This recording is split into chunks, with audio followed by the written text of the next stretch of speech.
So once again, good afternoon to everybody and welcome to the CCAC hosted knowledge exchange webinar that is focused on Pakistan and that focuses on providing an overview of the activities that the CCAC is supporting in Pakistan to support them in taking action on reducing short-lived climate pollutants. We would like to update everyone on ongoing and planned short-lived climate pollutant mitigation projects in order to explore opportunities to strengthen collaboration in 2022 and 2023, and also to facilitate peer-to-peer learning with all countries in the CCAC.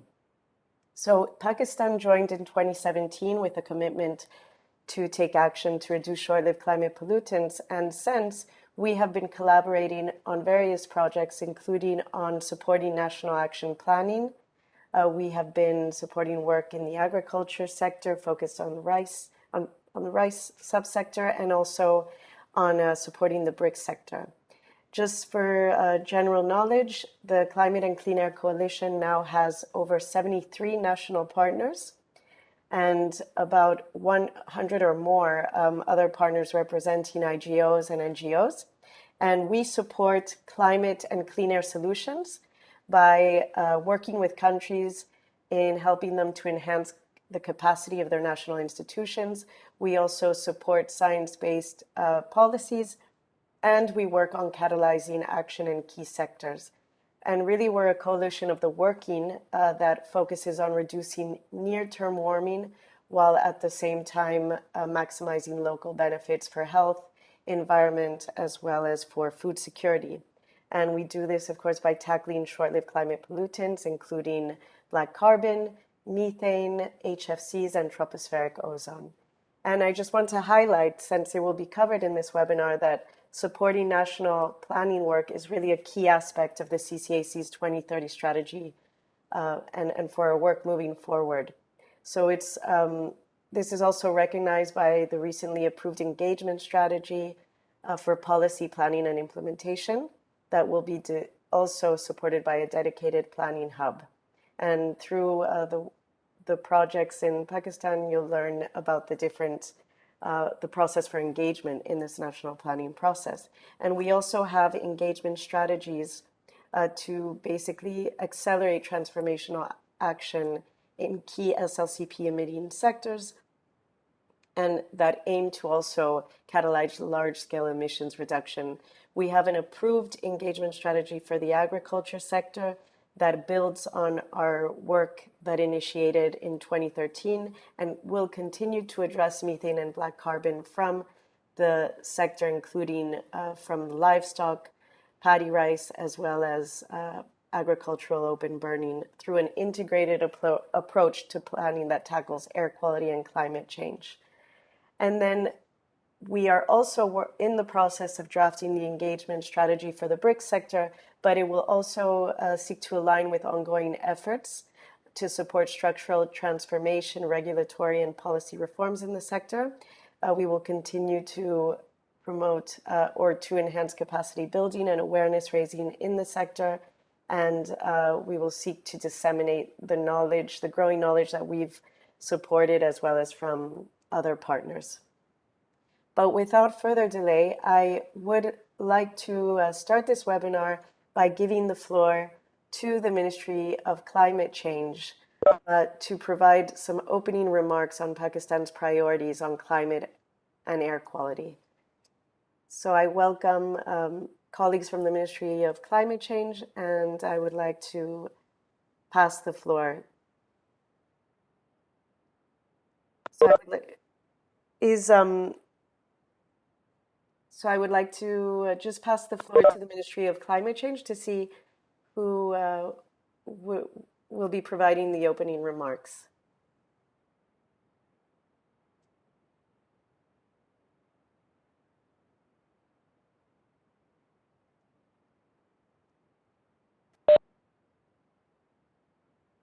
Hi, Catalina. I'll try to get in touch with Hadika via WhatsApp. Okay, thank you very much, Glinda. Well,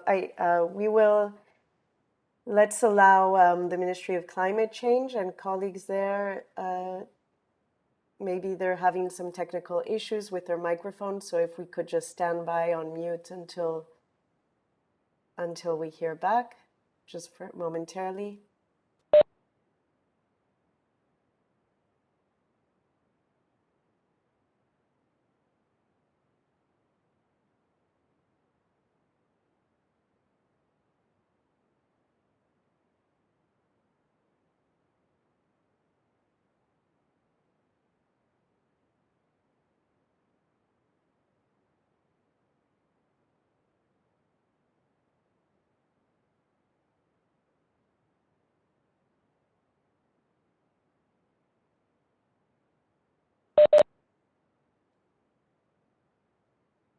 Hadika, if you're able to hear me, could you please advise if Dr. Saima or if Dr.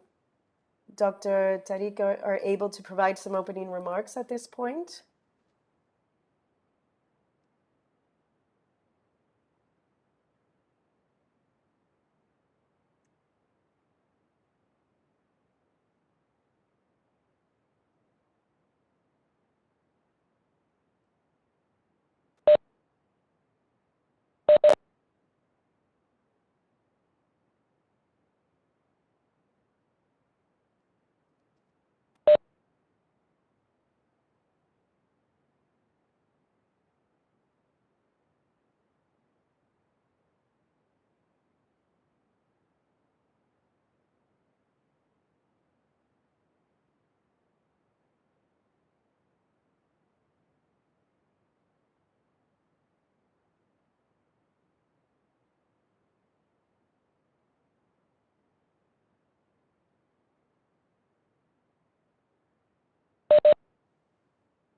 Okay, unfortunately, we're unable to get in touch, but I would like to suggest that we move forward with the presentation on national planning and the proposed activities. So I would now like to welcome Clean Air Asia, that is represented by Glinda Batan. Welcome, Glinda, and also Stockholm Environment Institute, that is represented by Chris Malley on this call. And we hope as well that we'll be managing to connect with Ms. Hadika Jamshid, who is also supporting the implementation of this project from the Ministry of Climate Change side. So over to you, Clean Air Asia and SCI. Thank you very much for joining. Thank you very much, Catalina, and I really appreciate that CCAC organizing this platform, so we are able to share the work that we are doing, supporting the Ministry of Climate Change in Pakistan in national action planning on short-lived climate pollutants. Um, Maybe just a little bit of context, which might also be reiterated by the ministry representative later. Um, the ministry has been leading the effort of updating its Pakistan Clean Air Program, which was initially developed in the early 2000s, but definitely needed an update. And it was within this context that SEI and Clean Air Asia thought of developing a project with the Ministry of Climate Change so that they could make use of this opportunity to include in its national clean air action planning the concept of planning for short-lived climate pollutants as well. And this was precisely the reason for this project. And so, Chris, could you help me move to the next slide, please? So before I go to this slide, so Clean Air Asia is a non-government organization that is headquartered in the Philippines, but with offices in Beijing and in New Delhi. We were established as a network by the Asian Development Bank, the World Bank, and USAID in 2001, and have been working with national governments and city governments and other stakeholders to improve air quality management in Asia. And for this particular CCAC funded project, which is titled Integrating SLCP Reduction in Pakistan's Air Quality Plans and Programs, we have these three objectives. The first is on focus on capacity building to strengthen the national partners' capacity through training on the use of the LEAP IBC model. And the second objective is supporting the national partners in developing the Pakistan LEAP IBC analysis. And the third is through the IBC results, through the modeling results, identify and evaluate the mitigation actions that would be most effective in improving air quality and climate change. Next slide, Chris. Thank you. And the first activity that we held was actually a one-day inception workshop, and just to go over the project framework, the deliverables, and the roles with the Ministry of Climate Change, SEI, and Clean Air Asia. And at that workshop, we started to agree on the holding of the first capacity building training, which was a 2-day workshop held virtually. And this was really focused on the low emissions analysis platform, or the LEAP platform. So at this workshop, we brought together the stakeholders in Pakistan. So these were mostly national government officials, particularly from the office that is responsible for greenhouse gas emissions inventory. So there is a group called the GCISC that is the focal point for this. And in addition, we also had representatives from the provincial environmental protection agencies participating in the training. And if I'm not mistaken, we had some academic partners part of that training as well. So at this workshop, we really demonstrated the functions, and what are the outputs that you can you can derive from the LEAP platform. And of course, this was led by SEI, and Clean Air Asia was responsible for organizing the event, identifying the stakeholders together with MOCC. And we made sure that it was really hands-on with practical training exercises, and with supported by YouTube and video recorded material. And in my next slide, we had 30 participants involved, and the LEAP tool was provided to the participants with detailed exercise instructions, and there were key modules that were provided with practices actually done during the training. And it was agreed that the next step would be the continuous, regular training to be conducted with the participants as they collect the data and implement the use of the tool. I think this is the part where I hand over to Chris to go a little bit in detail on the design of the project and the next activities. Over to you, Chris. Thank you very much, Glinda. My name is Chris Malley. I'm a researcher at the Stockholm Environment Institute, based at the University of York in the UK. And it's really a pleasure to be here, and it's a pleasure to be working with Glinda and the rest of her team at Clean Air Asia, and of course the Ministry of Climate Change in Pakistan on this project. Glinda mentioned that the first activity that we've been undertaking as part of the national planning project in Pakistan has been a training on a tool called the Low Emissions Analysis Platform. And it was a very exciting and interesting training because we had participants from the national institutions as well as from different provincial level institutions. But what was the point in having a training on this tool called LEAP?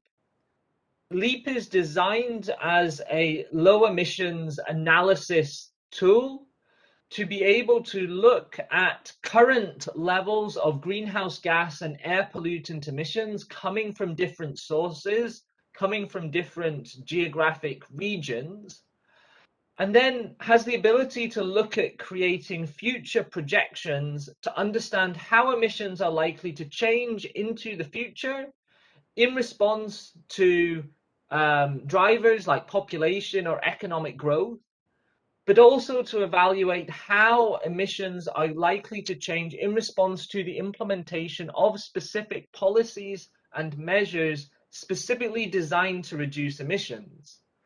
So Glinda mentioned the work that that Pakistan are doing on updating their clean air action plan.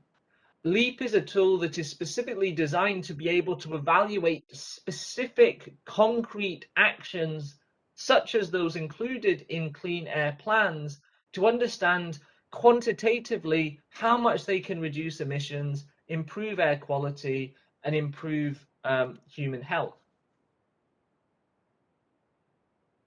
LEAP tries to do this in an integrated way to integrate the assessment of climate change mitigation with air pollutant emission reductions.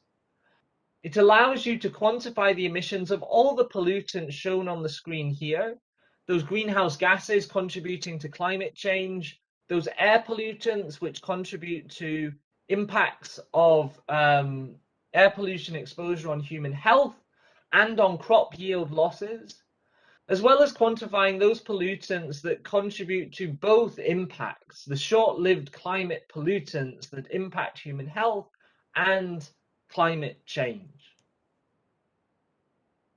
The stages of the LEAP analysis that we're now working with the Ministry of Climate Change and others in Pakistan to develop is to first understand the current situation. Where are emissions coming from, and what is the magnitude of those emissions? Much of this data and information is available from existing greenhouse gas emission inventories.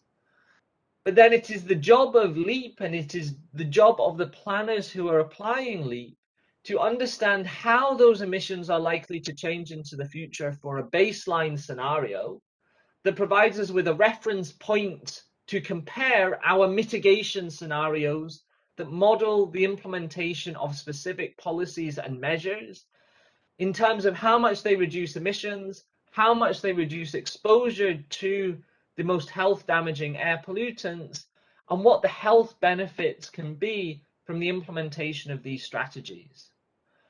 These health benefits include avoided premature mortality, avoided incidence of morbidity impacts like hospital room visits, asthma incidence and exacerbation, and also include the economic valuation of those impacts. So this is an example of how we can look at the difference between our baseline scenario and understanding how a set of policies and measures, such as those included in clean air plans, can directly contribute to reducing our emissions.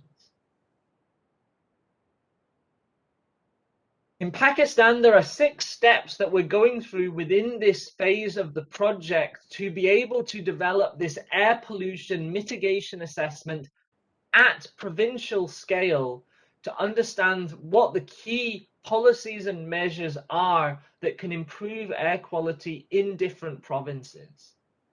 The first step, which Glinda talked about, was the training on the LEAP software, so that there are stakeholders in Pakistan who understand how it works, and importantly, who can apply it to develop Pakistan-specific analyses.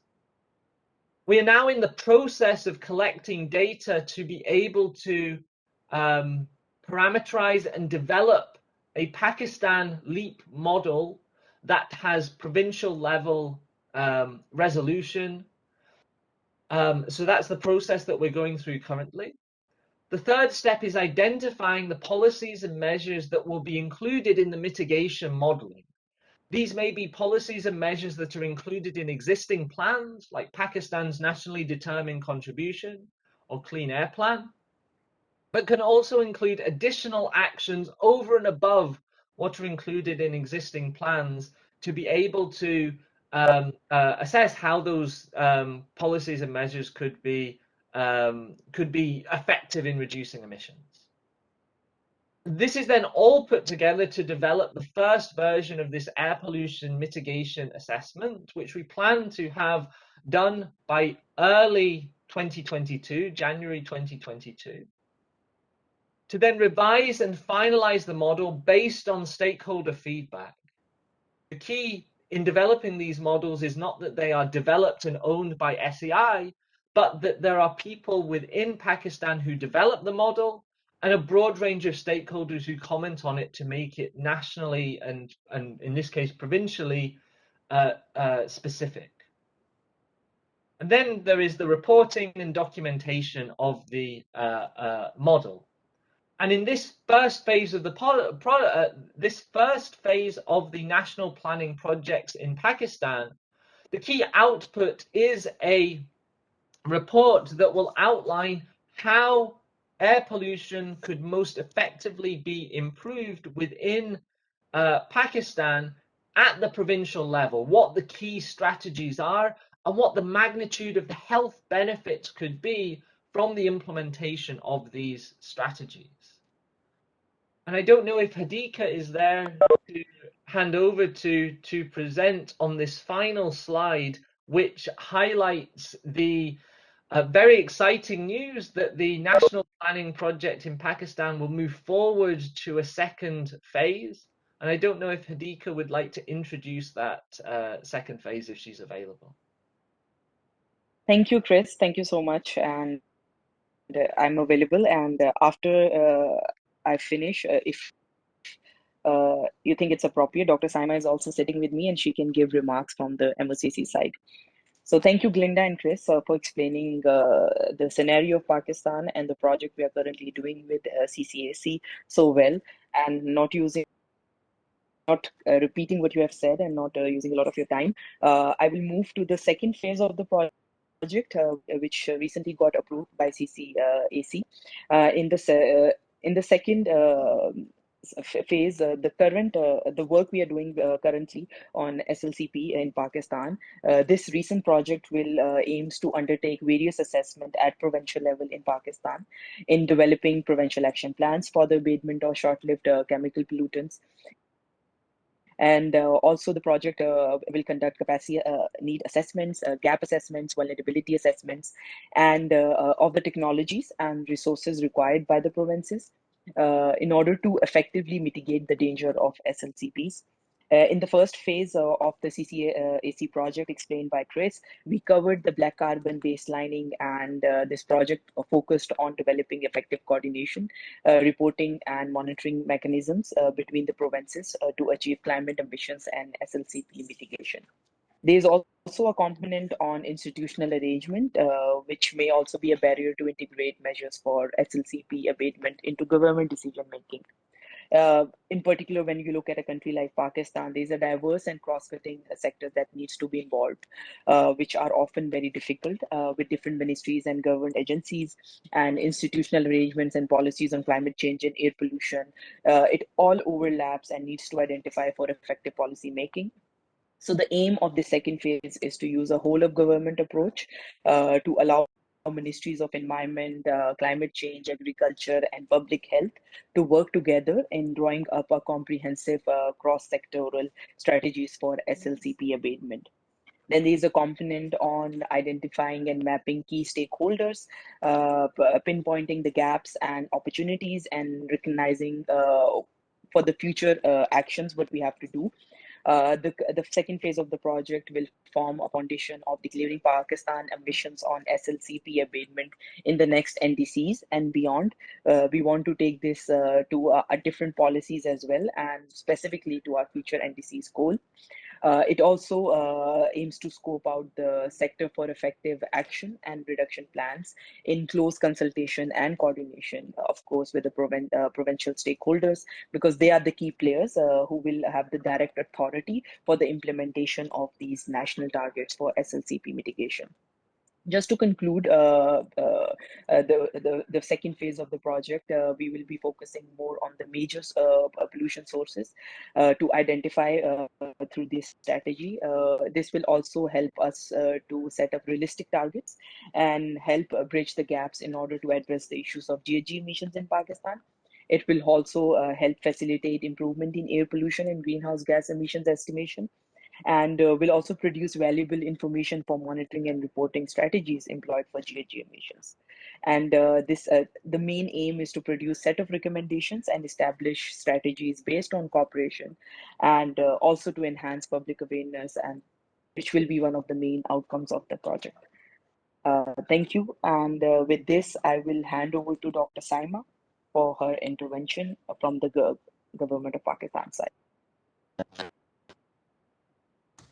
Okay. Thank you. Once again, I believe that our colleagues from Stockholm Institute, from Clean Air Asia, and a technical expert, Ms. Hadika, has already mentioned almost all of the relevant areas. So I will very briefly touch upon these strategic dimensions in which Ministry is looking at this air quality intervention that is being taken up by CCAC, and we are again thankful to CCAC for prioritizing Pakistan as a priority country for air quality. I cannot emphasize more that how Pakistan is currently facing the air quality issues, like smog issue in Lahore has been highlighted quite a lot in the current media and the newspapers. So the city has been ranked in one of the top listed cities that are being affected by the poor air quality. And it's not only Lahore, there are multiple other cities that are also facing the poor air quality situation at this point in time. So the air, the pollutants which are currently often in trust for us as a country are these SLCPs, black carbon and methane. Methane has emerged under before COP26 as one of the important area, and Ministry is quite taking this area very seriously, and we want to proceed on the methane reduction targets as well. As Chris has, I have heard Chris mentioning the Pakistan Clean Air Program. Yes, Pakistan Clean Air Program was first developed in 2005, although it was draft, but later on it was revived in 2019, and the work was started on to develop the Pakistan Clean Air Program, which can actually support the compliance mechanism for air quality in both at the national and the provincial level. Our objective was to establish the clear objectives and also the targets. Targets are further supported by the interventions, which are short-term, medium-term, and long-term. And under these, while working on the Pakistan Clean Air Program, it was identified that SLCP reduction and is one of the priority area that needs to be taken up immediately, because we need the inventory to be in place. And for LEAP, that is how the LEAP IBC tool was prioritized, and we are now currently taking up that phase in which LEAP IBC tool analysis is going on, and we are expecting that analysis will help us in evaluation the mitigation actions, and both at national and provincial level. And now finally, the last point is that Global Methane Pledge, which Pakistan has very recently shown a commitment, for which Pakistan has shown commitment, and our endorsement has been shared. So we are really looking forward to how we can explore the areas under Methane Pledge and take it forward, because the three sectors under Methane Pledge, which include the waste sector, the agriculture sector, and the energy sector. So we are really looking forward to the organization, how they can facilitate countries like Pakistan in taking up the methane pledge, and definitely converting that action into a real action plan, which can be taken forward from both at the national and provincial level. So thank you from my side. Thank you very much, Dr. Saima. Thank you to the Ministry of Climate Change of Pakistan for your collaboration, and we very much look forward to moving forward this collaborative effort in Pakistan and to supporting the development of a national action plan on SLCPs. So thank you very much. And as well to Clean Air Asia, and to the Stockholm Environment Institute. We will now move forward to the agriculture activities that we are undertaking in Pakistan under the project Promoting Global Best Practices and Scaling of Low Emissions Technologies by engaging the private and public sector in the paddy rice sector.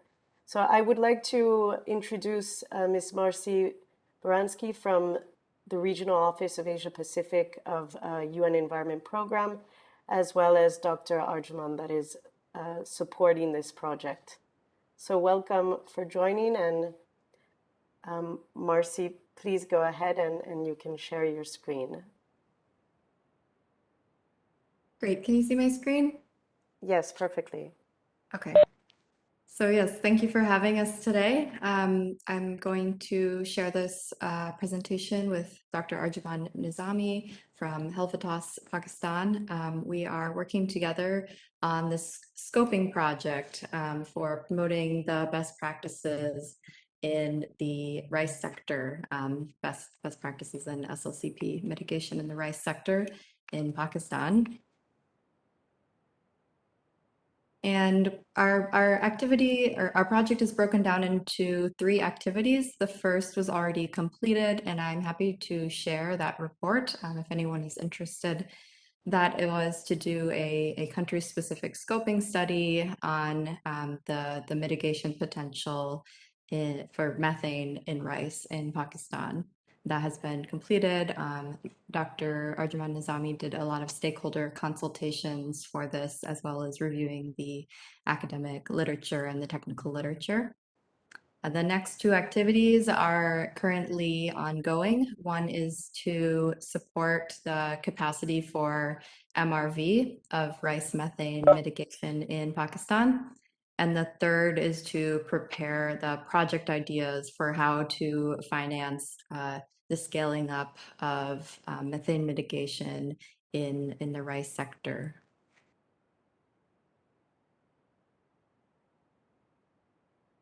Arjumand, would you like to? Thank you so much, Marcy, and thank you for the opportunity.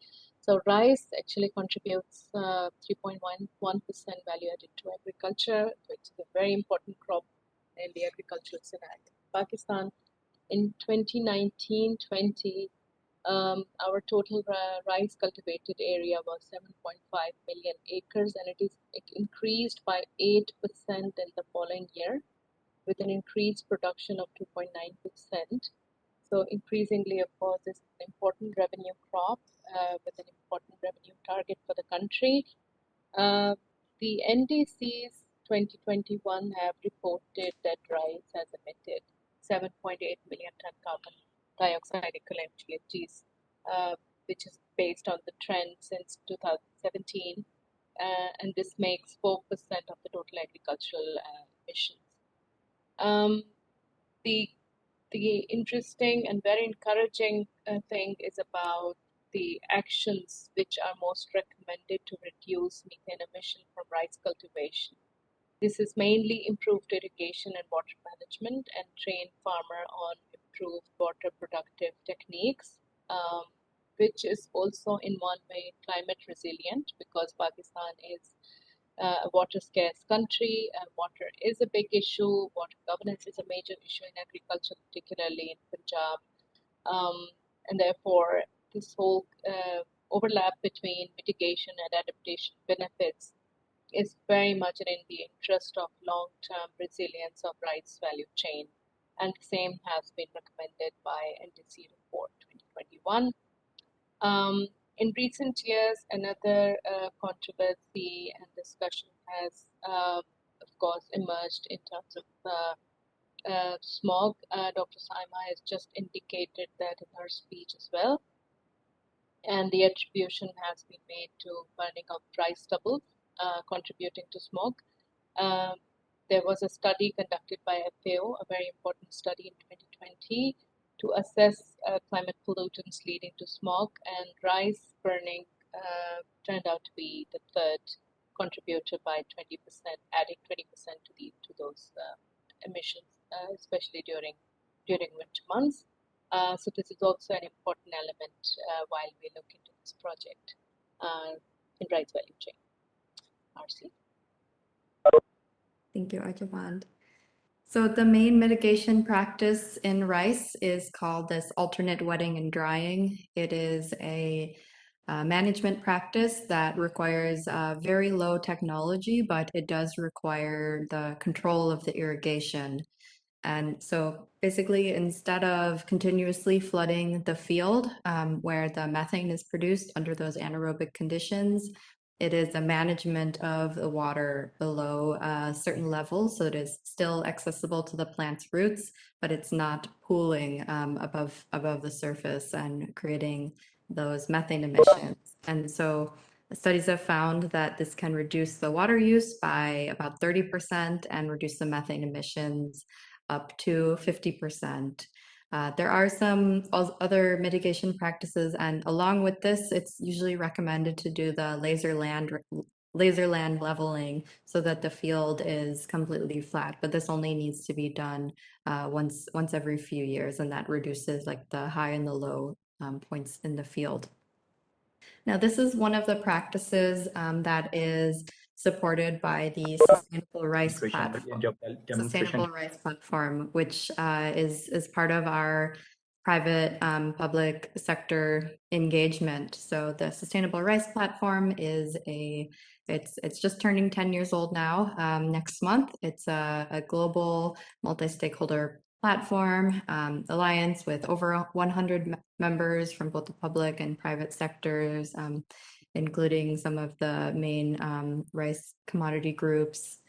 And it's a platform, but it's also has a protocol. It's a set of guidelines to measure those dimensions of sustainability, not just the methane or the greenhouse gas emissions, but a really holistic kind of like a checklist. And it can be applied to, I think it was really made for Asia, but it can be applied, for example, to both the rain-fed and the irrigated rice. But yeah, the SRP activities are just starting recently in Pakistan. And Arjuman, I'll turn it back to you to describe some of those activities. Yes, for sure. So from the farmer side, it has been a very encouraging response. There are a few national companies which are really coming forward and promoting SRP standards in their value chain and their production chain. And some of these companies are sourcing agents for international companies. For example, I give you two examples from Galaxy Rice Mills, which is sourcing agent of, for example, West Mill UK, but also many other companies in Europe. Similarly, Rice Partners Limited, which is a partner of Mars Foods, they are applying SRP standards through their contract farmers, and if I'm not mistaken, the number has crossed already 1,500 farmers in Punjab, and some farmers in Sindh, I think around 200. And the encouraging conclusion is that farmers, not only the quality of rice has improved over time by applying SRP standards, but farmers have also earned additional profit from their value chain. And the win-win is that we have also reduced water intake in the rice value chain because we have introduced water efficient practices in production. So around 25 to 35% water has been saved in producing rice using SRP standards, which, as Marcy said, these standards cover a wide range of quality standards. So SRP could be a very interesting tool to take this discussion forward and particularly improve or further motivate the interest of community of the companies, local companies, to step in and reduce these in their value chain. Thank you. And related to this, recently a workshop was held, a digital workshop was held on financing sustainable rice in Pakistan. This was hosted by the SRP and the Sustainable Rice Landscapes Initiative, of which UNEP is part.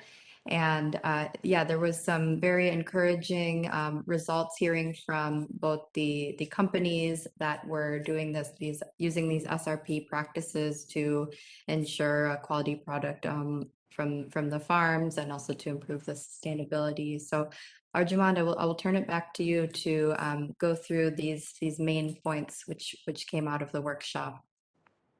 I think first a reflection on the challenge, the institutional challenge or governance challenge faced in Pakistan is that water in agriculture value chain is nearly a free commodity. Even as a domestic resource, water is not a metered commodity that all of us use at the household level, but also in agriculture. There's a very nominal fee which is applied on farmers for irrigating their lands, no matter what they are growing. This is, of course, a big impediment in introducing water efficient and water productive techniques and making farmers understand what they get out of water efficient application until and unless the value chain really demonstrates that reduced water intake is also in favor of their net profit from the value chain. So this turns out to be, of course, a big governance challenge, and we are, of course, looking at successful examples. For example, in case of rice, I just explained that water efficiency by 31% still ensured same or improved profit from sale of rice. However, we have noted that the private companies, as well as some of the frontline farmers and champions, are really finding this very interesting in terms of investment opportunities in future, because demand for rice produced with SRP standards of water efficient practices are really increasing. The future of Pakistan is very promising in that sense if these standards are sort of introduced a bit more obligatory than they are at this moment. At this moment, it is totally voluntary. So we have seen a high level of interest within the financial environment of Pakistan. It seems that some of the successful examples will certainly have a very positive impact to create the pull and push for the uptake at larger scale. Thank you, Arjumand.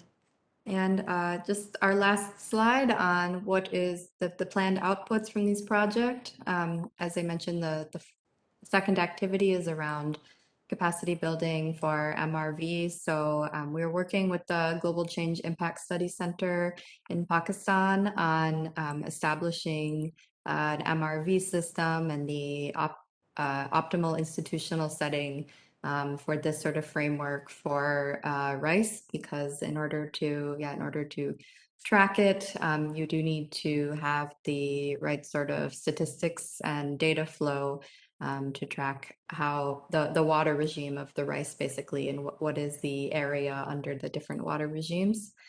And then the second part is technical support for the Pakistan government for the potential nationally appropriate mitigation action or adaptation type project targeting specific regions in Pakistan. In that way, we are working also with Thailand, which has a Thai rice nama, and so learning from the experience there, but also looking at ways that we can scale that up using some unique financial mechanisms, hopefully. So yeah, that's the end of our slideshow. So thank you very much, everyone, for your attention. I'll just add here, Marcy, with your permission, that the The project has just started and we are at very initial level of consultations. And the important thing to mention here is that we will have much detailed conversations and consultations in the provinces of Sindh and Punjab, which have been selected as priority provinces for addressing methane challenge in rice cultivation, because these are the two provinces where most of the rice is cultivated. And of course, this whole part of capacity development is actually more anchored in the provinces. Thank you. Thank you. Thank you very much, Marcy and Dr. Arjuman. It's great to hear, well, the project is just initiating all of the progress that has been made and just to get some insight on what the context and situation currently is in Pakistan. So thank you very much for that, and we look forward to the ongoing consultations and to ensure that our colleagues from MOCCs are also involved and fully aware of the progress being made. So now we turn to the CCAC supported work on Brics. We have been supporting Pakistan since 2017 in the Brics sector with the support of the International Center for Integrated Mountain Development and as well with the involvement of the National Energy Efficiency and Conservation Authority, so NECA. And we welcome engineer Asad Mahmood, who will provide an overview of the transformational changes that the Brics sector has taken. So, Engineer Asad, I welcome you to this webinar and I turn over to you. And you are most welcome to share your own screen to present.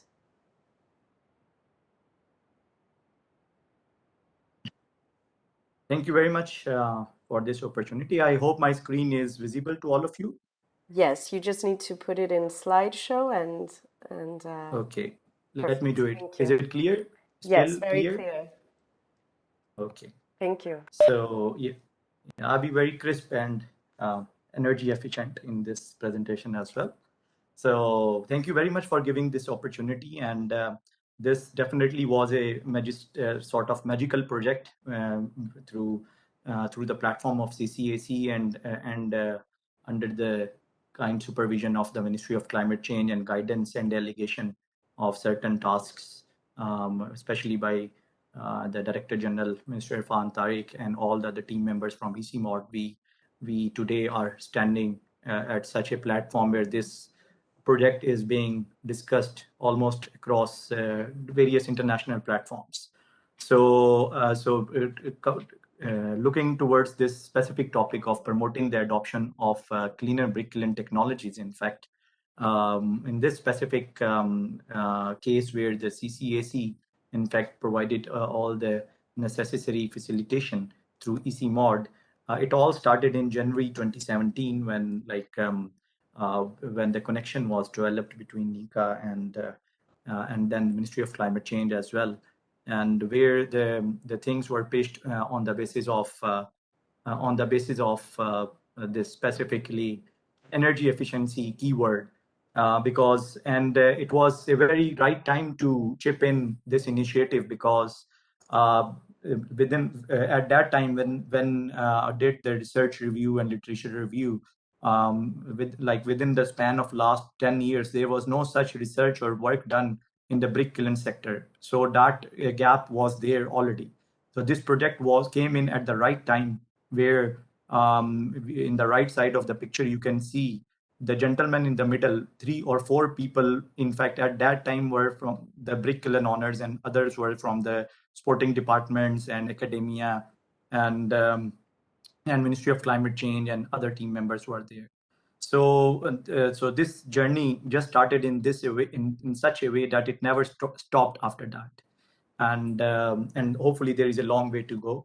And the spectrum of the audience was like, we had the think tanks in it, we had SARC Energy Center participation in it, and other architects, and local ECMOD team was also there. So apart from that, it also gave us an opportunity to have like sort of cultural interaction with the colleagues from experts from Nepal through CCAC. So that language barrier or cultural aspect also definitely somehow played an important role in this quick transition. So once that session in which this policy dialogue was taken place, people there were just with the concept of seeing believe their belief was on real demonstration of the killings. Although the case studies were discussed and things were they were persuaded to look into and have a chance to visit the killings and observe yourself. And before this session, there was a great big myth within the brick manufacturers and at public at large that the blacker the smoke, the black the smoke of the kiln, the better quality of the brick would be. So that myth was broken ultimately after this initial orientation policy workshop, and we were able to do that, alhamdulillah. And after that, the EC mod through CCAC facilitated in this study tour visit where the kiln owners were able to visit and watch and learn the practices at the kilns and making themselves comfortable with the white smoke methodology and other elements which were implemented there in Nepal. So with this on-site facilitation and trainings on site, it was a very good blend that whatsoever was being taught in the classrooms or in the hotels, that was demonstrated and on the fields as well. So that combo also was proved very effective, in fact. And then at the right side of the brick kiln, right side, you can see that first brick kiln which was converted and the reception was given to the experts. And although before this demonstration kiln, which the manufacturer in fact constructed on his own, there were two previous pilot projects on vertical shaft brick kiln and other initiatives, but they've proved to be a sort of failure because of the reason that their adaptation was not easy, and the process was not easily understandable by the brick kiln owners. So so this smooth or near to the existing design of by virtue of the design, which was near to the existing traditional technology, and only the invisible parts have to be changed and things like that with certain methodologies. So they were feeling comfortable that there would not be too much capex they have to put into, and with slight retrofits, they can get rid of this, they can have this solution in hand. And they understood the language of money conservation, energy efficiency and conservation. And ultimately, this coal saving at the end of the day led us towards reduction in emission, and people started thinking about the calorific value of the coal. They started using the laboratories for testing the quality of the coal, and then operational practices also kept on changing. So initially there were some barriers, like only few limited people got trained. So brick kiln owners were after the skilled labor to get hold of them, started giving them high salaries, and the condition of the brick kiln workers started improving. It got improving much more better than the previous cases by virtue of learning this new skill, and as well as a good environment which was given through by virtue of this technology on fields at sites. So once that became a sort of, because I was also continuously technically backstopping this thing along with international experts and with the trust and with the go ahead from the Ministry of Climate Change every time we were able to make it to the headlines in the news, and that news captured attention and people started thinking about this in a very serious way. And after that, definitely through CCAC support, the teams visited Pakistan, and there were some, again, the operational level trainings, which, because it's not the gun, it's the man behind the gun. So even though you had the kiln, if it is not being operationalized efficiently, then the whole equation will be out of balance. So then this specific news and outreach program also helped us a lot. And then thereafter that there was a need to also retain the information in terms of pictorial views, in terms of Urdu languages. So this the manual was translated and distributed in Urdu language among all the Brick Kiln Association members, and with the support of the stakeholders, and they also gave it an endorsement, and that acted as a catalyst to for the wider outreach of this thing. There were definitely some pressure groups which were resisting this quick adoption or changes because of the government-backed policies about the legislations or stopping the traditional kiln, new construction of old technology-based kilns. So this a full package in terms of one-to-one trainings, this specifically the international exposure, the on-site trainings, continuous hand-holding, even though when the teams were not there were certain gaps between the team members. So we have been interacting with each other through the Ministry of Climate Change. So we have been interacting with the association, never let them felt that they are alone, and so that kept them motivated in adopting this technique. So the people who might not have ever gone to school, so because of this, they at least were taught some lessons through multimedia, and they were given some respectable the honors in fact came and learned about this technology, and they came along with the team members as well. Once they knew the hidden benefits, the profitability behind this adoption. And there was a very good case, there was one gentleman who was he had a family business of brick kilns, and he was thinking to invest in a restaurant in Dubai in 2017. So he ultimately, with this motivation from the Brick Kiln Association president, in fact, he also played a very sportive role, and voluntarily raised the concern about reduction of emissions and the closure of the kilns at the peak smog seasons or things like that with the government departments. So that gentleman, I was then focused on developing or establishing this zigzag kiln, the first flawless kiln, which was developed on the basis of BOQ, totally engineering designs in 2017, so then then afterwards there started a chain of these conversions, and these first kiln converters supported and facilitated us to act as a trainer as well within their vicinities and shared knowledge to the maximum possible extent. And in parallel, the government of Pakistan, Ministry of Climate Change, also try to facilitate through the fiscal incentives by giving them the banking loan at concessional rates, and similarly, because there is not that much culture of getting the loans from the banks. So, but that window was there, and that was also done after some effort.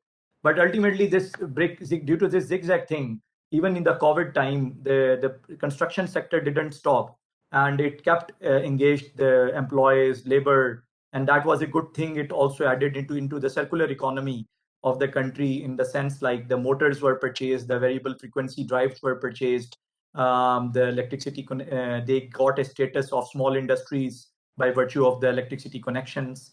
So and now most of the people have opened their minds to add or to do more R&D even on their own expense. So that's a good thing. We triggered the sense of research within the association and its members with the support from Ccac, through EC mod experts, and then the on-site trainings, responding to the people on the site, every questions, people kept on recording the things. So right now, I think I can easily say that there might be certain cases or brick kilns owners in Pakistan now at the moment, which have automated or mechanized their kilns in such a way that they can now act as a trainer for other countries as well. So that initial spark, which was ignited, definitely did the magic work, in fact. And this is very much appreciable by all the quarters from highest political level to the shop floor level, in fact. So the training and awareness remained an integral part under this CCAC program. So the industrial chambers were also engaged, Industrial Chamber of Commerce and Industries. Just for the question, want to tell you these pictures are not taken during the COVID time. So just that I wanted to bring that clarity. It was post-COVID scenario, and you can see with this hall full, and you can see aged people sitting around the brick kiln owners having 10 or 20 kilns under their ownerships, and these champions or influencers then later on like started the whole chain within their areas of jurisdiction, and continuous interaction on the floor. And then there were some arrangements again through CCAC channel. We did through ECMod, through the online learning. Even when this COVID was not there, so we conducted trainings online across Pakistan by using the online group calls facilities. Skype calls and Zoom calls were also done. So I think like this also gave us an opportunity to pre-train ourselves before the post-COVID scenario as well. So the pre-COVID scenario, it also helped a lot of these manufacturers and kiln owners to see the impact of this, how to use the social media tools and things like that, because they were not well versed before these virtual meetings, which we called. So that was another positive aspect, value addition in terms of enhancing their other skills apart from running their own day-to-day businesses. Then the political scenario, political backing was there from various departments, the environmental ministers and other senior officials from the chambers, and Vidya, who spearheaded this task, also like managed the things very properly. And but ultimately at all this arrangements and at the back end, Mr. Mr. Irfan Tariq, in fact, he played a very instrumental role in giving the go-aheads, in inviting the members every time whenever there was a need, and when the provisions were there. So that is something like, and his trust on this initiative also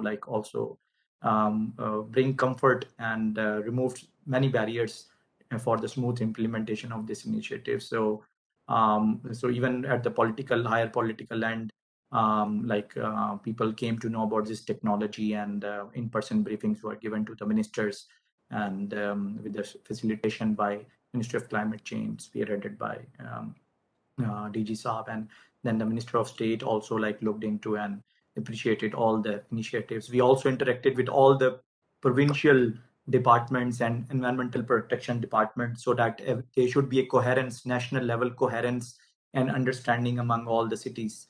And that's why, because of this, other provinces also started pilot projects on their own. They learned from the existing kilns in Punjab and implemented the best practices in their own provinces.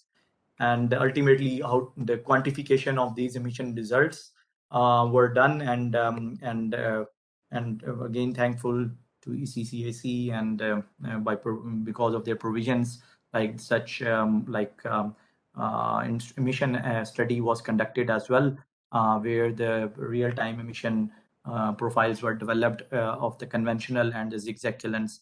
So on the basis, and now the teams are again coming. So tomorrow, and we are looking into finalizing their arrangements as well to train the environmental protection agency officials as well, to teach them how to catch a fish as well, and do the measurements on their own in terms of brick kiln analysis. And international experts definitely went out of the way and also worked hard during the last visits for these measurements and on sites in harsh weather conditions as well. So it's good that and that because of that hard work, we were able to bring the quantified results of these initiatives.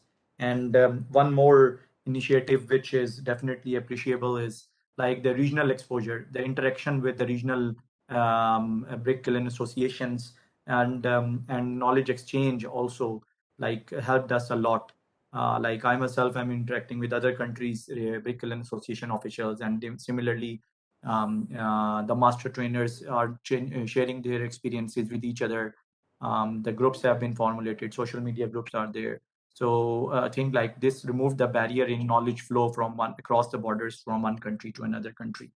And ultimately this all leads us towards proper documentation and compliance of all the SDGs integrate, and these have been reflected very well in the NDCs, and hopefully in NAMA or Jeff, we definitely developed a Jeff project as well, but hopefully in the next Jeff call we would be able to further revise it and put it up for approval by the Jeff Secretariat. So with these SDGs, like the success stories, like as reported by the government of Punjab, that like they have almost converted their kilns, 100% kilns to zigzag. You can say that if not 100% conversion in terms of segregation of the steps which are required to make it 100% zigzag, some maybe 50%, 50% of those might have taken the first steps. 25% might have taken 2 or 3 steps ahead, like stacking, you have blower, you have firing pattern.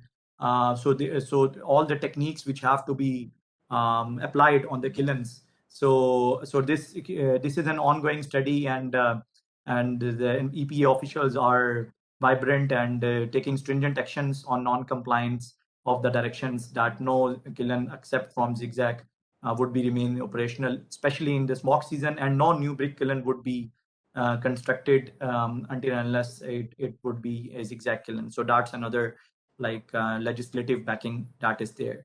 So all these success stories and initiatives which has in fact worked out, definitely the overall emission factor, because right now because of COVID there or our gas shortage in Pakistan, high escalated prices of coal.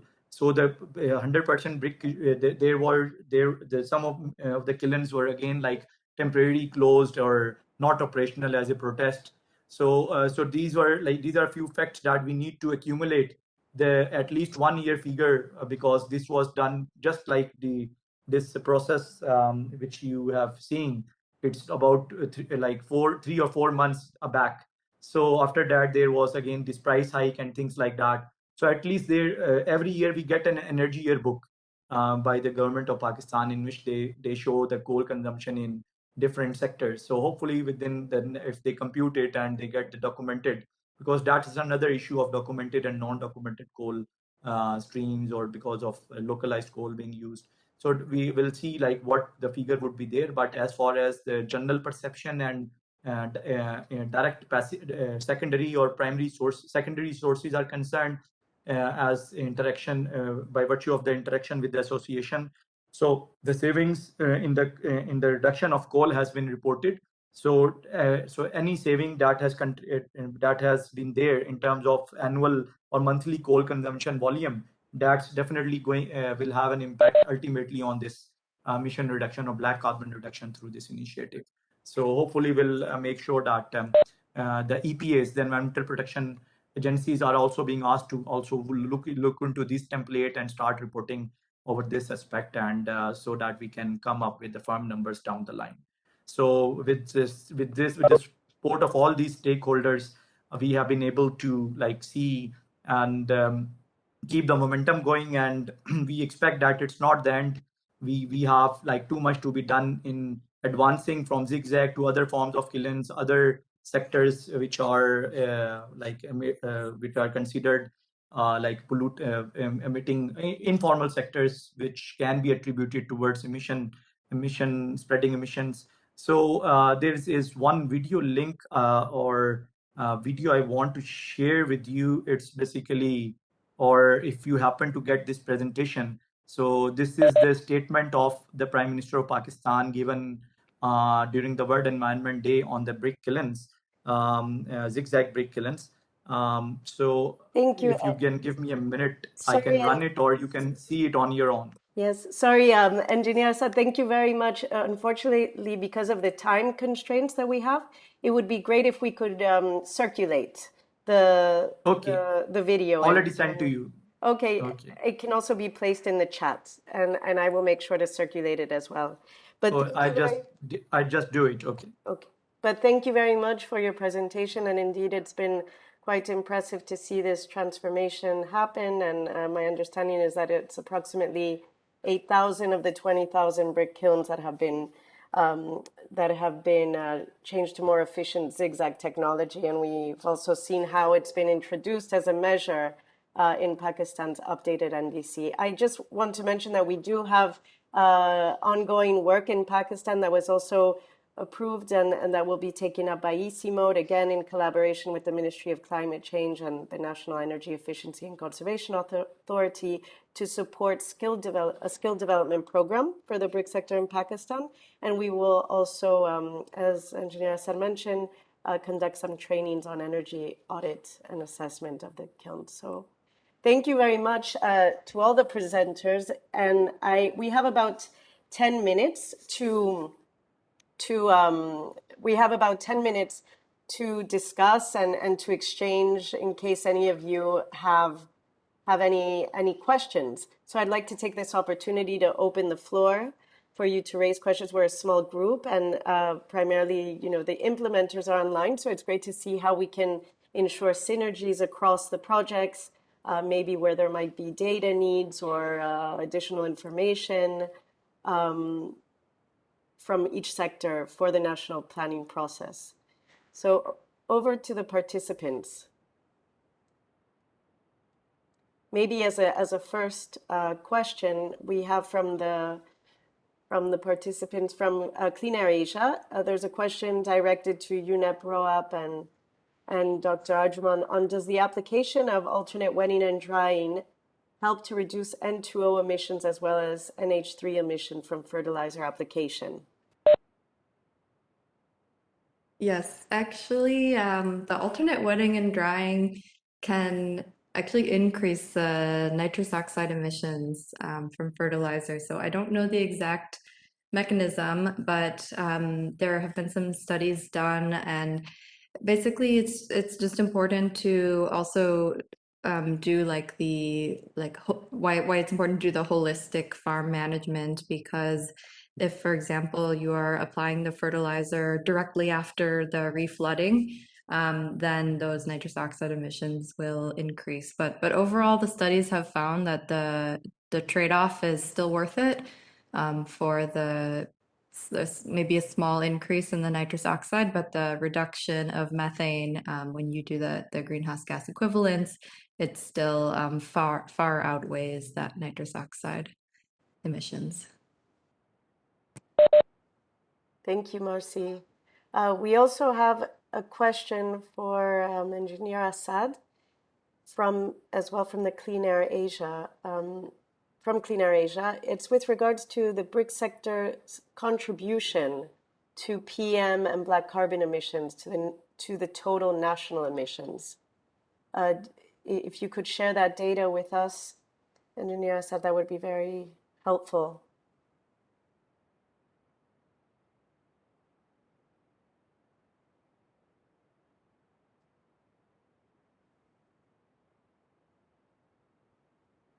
Assad, are you still with us? Yeah, I'm there with you. I just said that, as you are aware, that there was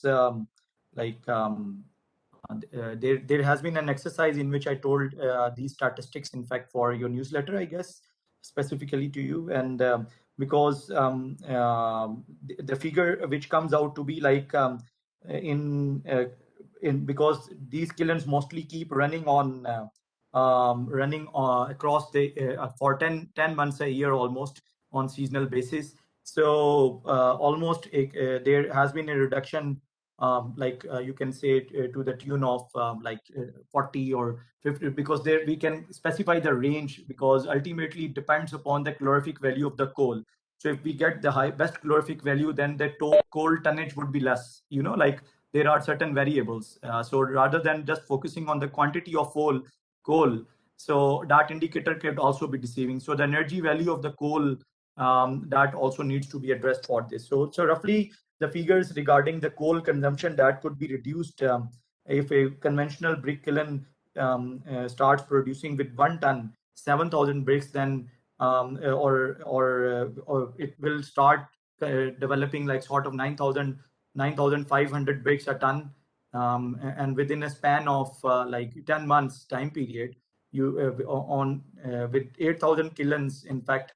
So there could be a reduction of, you can say, like 5.3 million tons of coal. But that is something very if everything seems to be very efficient and highly precise and accurate in terms of operational matters. But nevertheless, this would be determined now once like we get the full scale. As I told you that 100% conversions are still in process, like to which we can say that these are 100% zigzag kilns now. The transition journey has started. The first steps or second steps or third steps have been taken. So once that's why these trainings which are being given, which are being given to the EP officials now through the CCAC facilitation, that will help us in getting the accurate numbers and long-term data per kiln within different districts of Pakistan. Thank you. I've gave you a rough estimate of these numbers. Thank you, Hassan, and thank you as well for clarifying that the 20,000 number for total number of brick kilns is not verified yet. So it seems more in the range of 12,000 to 13,000, of which approximately. Yeah, it also includes those kilns which are not functional or have been closed or demolished, things like that. Okay, excellent. Well, Clean Air Asia, within the context of this, the national planning work, would be interested in also knowing the co-benefits that can be realized with the conversion of these bricks to zigzag. So it's great to see the continued work, and hopefully you can connect as well with Clean Air Asia and SEI. We can make that connection so that this data feeds into the planning process. I want to see if anybody else has any questions.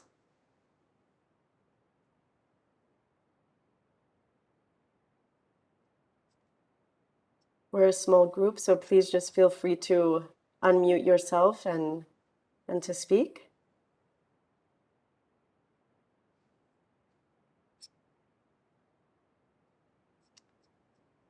Well, I've also shared, so within the chat, we have shared an article, a story that was written up regarding the brick sector work. And I also invite all of you to just scroll through our website as well, where we have posted information about the agriculture project too, and Pakistan's efforts. Oh, I see that Dr. Arjuman would like to raise a question. Please go ahead. Yeah, thank you very much for the opportunity. I think one thing which I could really add and emphasize would be a cross-learning amongst projects. I think that would be very interesting, and in the interest of individual objectives of the studies and the initiatives of SLCP in Pakistan. Particularly in my case, I'm very much interested to further learn from the projects which are already taking off, and they have sizable results to share, and keep each other informed about all these collaborations, because generally our stakeholders probably would be, if not all similar, there would be a lot of common stakeholders. So I think it'd be very useful to a little bit share the energy and come up with some joint learning possibilities. That's my offer, and I look forward to hear from other colleagues. Great. Thank you, Dr. Arjuman, and we fully agree, and the CCAC is also available to support and ensure that there's the cross sharing of information and details of any upcoming consultations where you would be sharing common stakeholders to ensure that we're not duplicating energy or effort. So, well, we have come to a close for this webinar. Once again, on behalf of the Climate and Clean Air Coalition, we thank you for your participation, and we look forward to the continued engagement across these projects. And please feel free to connect with us if you would like to hold smaller group calls to exchange knowledge on the project, on the progress across projects, but also feel free to connect amongst each other when necessary. Thank you once again, and have a good afternoon, everybody. Thank you very much. Thank you, Catalina. Thank you, you, everyone.